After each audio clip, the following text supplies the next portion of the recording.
bi toj na. Woyaayo.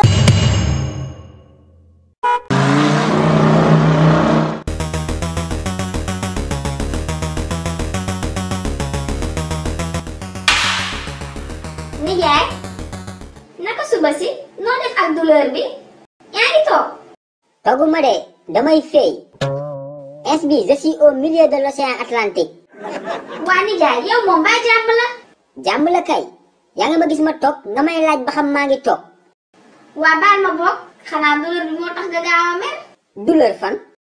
N'oublie pas que je suis un ancien combattant Ndumbé man j'ai vécu l'enfer. Douleur mënuma sonal man. waa kon baax na waaye doomu xaali bi tam war nañu wax ci moom de. Amadou mii réew na trop waaye. yor laspieram di toj bopp nit ñi rek te dara du ko ci fekk. ah kon am na ñeneen ñu muy toj seen bopp ci koñ bi. waaw keroog rek dégg naa seen gardien école la toj bopp bi. te dégg naa nag loxo yee jub fu mu toll bu la visé day daal. wax nga dëgg de ay loxo yu jub la yor xam naa ci dara. gis nga jouru ngenteem bi ma ko uufee imam di ko tudd ma xool forme bopp bi mu mel ni montagne laa xam ni su màggee gune gu dëgër bopp lay doon.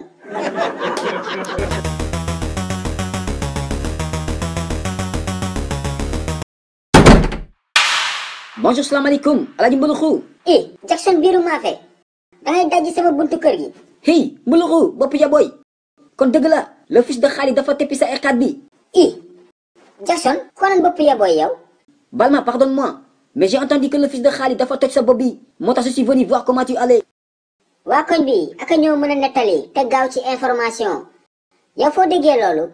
Dans le Maïga, l'information circulait là-bas. yow de waru mën a woon laaj sax foo ko déggee. ndax yow Maïga ngay yendu fa ngay fanaan fa ngay defee lépp. Comme gis naa la attends ma dellu Maïga, je dois finir mon bol de spaghettis et de pommes de terre.